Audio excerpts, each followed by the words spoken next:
In this episode, we're going to focus on the moment automation begins, because that starting moment is often where the biggest control decisions are made. Pipelines do not run by magic. They run because something triggered them, and the trigger often determines what code is used, what permissions are available, what environment is targeted, and how much human oversight is involved. Hooks, webhooks, and ChatOps triggers are three common ways to start or influence automation, and they can make pipelines feel fast and responsive when they are used well. They can also create surprise, accidental deployments, and security incidents when they are used casually. The operator's skill here is to analyze triggers the way you analyze access paths. Who can activate them, what conditions allow them, what data they carry, and what the pipeline does as a result. Once you see triggers as control surfaces rather than convenience features, you start designing them to reduce blast radius and to make behavior predictable under pressure. Before we continue, a quick note. This audio course is a companion to our course companion books. The first book is about the exam and provides detailed information on how to pass it best. The second book is a Kindle-only ebook that contains 1,000 flashcards that can be used on your mobile device or Kindle. Check them both out at cyberauthor.me in the Bare Metal Study Guide series. A hook is best understood as a defined event point where an action can occur, usually inside a tool or workflow you already use. In version control systems, hooks can run when certain events happen, such as when a commit is created or when changes are pushed, and they can enforce checks or launch follow-on automation. The key idea is that hooks are tied to local or internal events, meaning they often run close to where changes are made, and they can prevent bad changes from spreading. Beginners sometimes treat hooks as annoying gates, but operators treat them as early warning systems that reduce downstream noise. If you can catch a broken formatting change or a missing file before it reaches a shared repository, you reduce wasted pipeline runs and reduce confusion for teammates. Hooks also create consistency because the same checks can run every time the event happens, rather than relying on someone remembering to do a manual review. When you analyze hooks, you focus on what event they attach to and what they are allowed to block or modify. The most important operational property of hooks is where they execute, because execution location determines trust and reliability. Some hooks run on a developer machine, which makes them convenient for immediate feedback, but also makes them less trustworthy as enforcement, because they can be skipped or misconfigured. Other hooks run on a server or central system, which makes them more consistent as enforcement because they apply to everyone and cannot be bypassed as easily. Operator thinking is careful about which responsibilities belong where, because using a local hook to enforce a critical security control is a recipe for inconsistent results. Local hooks are great for quality improvements and early detection, while server-side enforcement is better for controls that must be applied uniformly. Another beginner misunderstanding is to assume hooks are always safe because they run automatically, but automatic does not mean controlled. Hooks can run code, and code that runs automatically becomes a potential attack path if it is not governed carefully. Webhooks move the trigger concept across system boundaries, because a webhook is an outgoing notification from one system to another when an event occurs. In simple terms, a system says something happened, and it sends a message to a destination that can react. Webhooks are how code hosting platforms, ticket systems, and monitoring systems often notify build and deployment systems about events like new commits, pull request changes, or incident states. The power of webhooks is that they connect systems, allowing automation to react immediately to changes without polling. The risk is that webhooks can also become an unguarded entry point if the destination accepts messages without strong verification. Operator analysis therefore begins by asking whether the receiver can verify that a webhook message truly came from the expected sender and that the content has not been tampered with. Another important question is whether the webhook payload includes information that could be abused, such as branch names, repository paths, or commands that influence what the pipeline does. When you treat webhook payloads as untrusted input until proven otherwise, you design safer receivers. Webhooks also introduce operational complexity because they can cause bursts of automation, especially during busy periods. A flurry of commits or pull request updates can generate a flurry of webhook events, which can trigger many pipeline runs and strain shared resources. Beginners sometimes assume the pipeline will simply handle it, but operators know that queuing, rate limits, and backpressure matter. This connects to blast radius because a misconfigured webhook can trigger repeated builds, repeated deployments, or repeated notifications, creating a feedback loop that wastes capacity and confuses teams. Operator analysis, therefore, includes thinking about deduplication, meaning whether repeated events should trigger repeated runs, and gating, meaning whether only certain event types should trigger full workflows. Another consideration is idempotency, because receivers should handle repeated webhook messages gracefully rather than treating duplicates as new facts. When webhook triggers are designed with these properties, the pipeline remains responsive without becoming noisy or unstable. This is how you keep automation helpful rather than disruptive. ChatOps triggers are a different style of control surface because they use chat platforms as a way for humans to interact with automation through commands.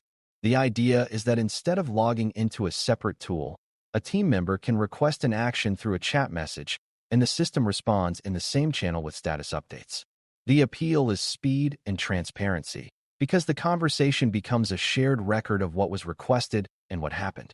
The risk is that chat messages can be easy to spoof, easy to misinterpret, and easy to issue impulsively, especially under stress. Operator thinking treats ChatOps triggers as privileged operations that must be authenticated, authorized, and audited just like any other access path. It also treats the chat channel as a high-visibility environment where sensitive details must be handled carefully, because chat logs persist and are often widely readable. When designed well, ChatOps can reduce operational friction and improve shared awareness. When designed poorly, it can become a convenient way to accidentally run dangerous actions in the wrong environment. A key concept that ties hooks, webhooks, and ChatOps together is that triggers are inputs, and inputs must be validated. Validation includes confirming identity, confirming permission, confirming context, and confirming intent. Identity means who is requesting the action, whether that is a person, a system, or a service account. Permission means whether that identity is allowed to request that specific action in that specific scope. Context includes things like which branch is involved, which environment is targeted, and whether the request is coming from a trusted workflow. Intent is the hardest to validate because automation cannot read minds, but it can require explicit confirmation steps for high-impact actions, and it can restrict ambiguous requests. Beginners sometimes focus only on whether a trigger works, but operators focus on whether a trigger can be abused or misfired. A trigger that works without validation is an accident waiting to happen. The safest triggers are the ones that are strict about what they accept and clear about what they do. Another important operator skill is analyzing how triggers influence the pipeline's decision-making, especially when triggers carry data that affects behavior. A webhook might include the branch name, the commit identifier, or the repository path, and the pipeline might use that data to decide what to build or deploy. A ChatOps command might include an environment name or a release version, and the automation might act on it.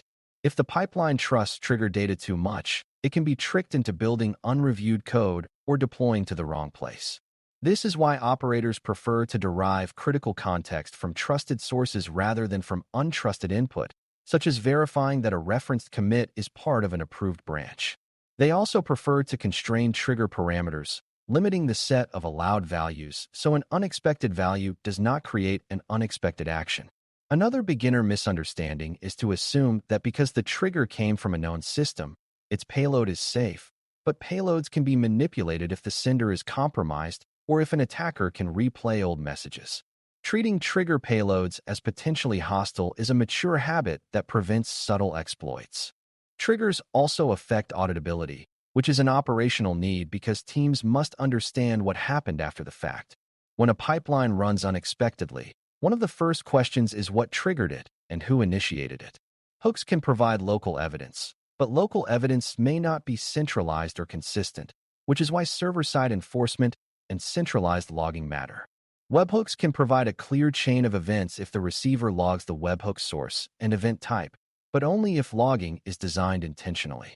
ChatOps naturally creates a visible record, but that record must still tie to authenticated identity and must avoid exposing secrets. Operator analysis, therefore, includes asking whether trigger events are recorded in a way that supports incident response, such as linking a pipeline run to the exact event that initiated it. When auditability is strong, blame reduces and learning increases because the team can reconstruct decisions and outcomes objectively. When auditability is weak, teams argue and make broad changes that can break unrelated workflows. Triggers are therefore not only activation mechanisms, they are also part of your traceability story. Another subtle but important point is that triggers can chain into each other, creating automation loops if you are not careful. A pipeline might push a change that triggers another webhook, which triggers another pipeline run, and suddenly you have an unintended cycle. This can happen when pipelines update version files, publish release notes, or synchronize repositories as part of their normal behavior. Operators analyze trigger design with loop prevention in mind by ensuring that automated actions can be identified and excluded from triggering additional runs when appropriate. They also design triggers to be specific rather than overly broad, so that only meaningful changes cause automation. Loop prevention is not just a performance concern. It is also a safety concern because repeated automated actions can cause repeated deployments or repeated permission changes. For beginners, the easiest way to remember this is that automation can trigger more automation, and that needs guardrails. When you build those guardrails early, your system stays calm as it grows. Controlling blast radius in trigger design is about limiting who can trigger what, limiting what a trigger can carry, and limiting what the pipeline will do in response. Hooks can reduce blast radius by catching issues early, but they should not be the only enforcement layer for critical controls. Webhooks can reduce blast radius by triggering validation workflows without automatically triggering high-impact deployments, unless strict conditions are met. ChatOps can reduce blast radius by requiring explicit approvals and by restricting dangerous actions to specific roles and channels. Operators also design triggers with safe defaults, meaning that ambiguous triggers should result in safe actions like running checks rather than deploying. They also separate read-only actions from state-changing actions, so that validation can be quick and low risk while deployments remain gated and explicit. This separation helps beginners because it reduces the chance that a simple request results in a destructive change. When triggers are designed with blast radius thinking, speed and safety align rather than compete. There are also common beginner misconceptions about triggers that are worth correcting because they lead to brittle systems. One misconception is that triggers are just convenience, when they are actually part of the control plane for delivery. Another misconception is that the main risk is unauthorized triggering, when accidental triggering by authorized users can be just as damaging. A third misconception is that a trigger is safe if it is hidden, but hidden controls are often less safe because they are less understood and less audited. Operators prefer controls that are visible, documented through behavior, and consistently enforced. Another misconception is that ChatOps is inherently less secure than other triggers, when in reality, it can be very secure if identity and permissions are enforced and if high-impact actions require confirmation. The truth is that any trigger can be secure or insecure depending on how it is implemented and governed. The operator mindset is to evaluate triggers by their properties, not by their branding. As you connect these ideas, you can see that analyzing hooks, webhooks, and ChatOps triggers is really about understanding how automation is granted permission to act. Triggers are entry points, and entry points must be protected, monitored, and designed to fail safely. They should validate identity and context, they should limit the scope of actions, and they should provide traceable records that support incident response. They should also be designed with performance and loop prevention in mind, because uncontrolled triggering can create its own operational incidents. When triggers are disciplined, pipelines become more predictable because runs happen for understandable reasons and with appropriate guardrails. That predictability reduces stress and reduces the chance of accidental high-impact changes. For beginners, the main skill is to ask the right questions about a trigger before trusting it. Who can fire it? What data does it carry? What does it cause? And how is it verified? Those questions lead naturally to safer designs. To wrap up, hooks, webhooks, and ChatOps triggers are powerful levers for controlling automation pipelines, and they should be treated as part of your security and reliability architecture. Hooks bring checks closer to the moment of change, reducing downstream noise and helping teams catch issues early. Webhooks connect systems and enable responsive automation, but they require strong verification, careful payload handling, and protection against event storms and loops. ChatOps triggers bring human intent into automation through shared communication channels, but they require strict identity, permission, and auditing controls to remain safe. When you analyze triggers with an operator mindset, you stop seeing them as mere buttons and start seeing them as controlled interfaces into powerful systems. That shift is what reduces blast radius, because it ensures automation begins only in trusted ways, for trusted reasons, and within safe boundaries. If you can explain how a trigger's identity, scope, and validation determine its risk, you are building the exact reasoning skill needed to control modern pipelines responsibly. Thanks for listening. For more audio courses, daily newsletters, and more, please visit baremetalcyber.com.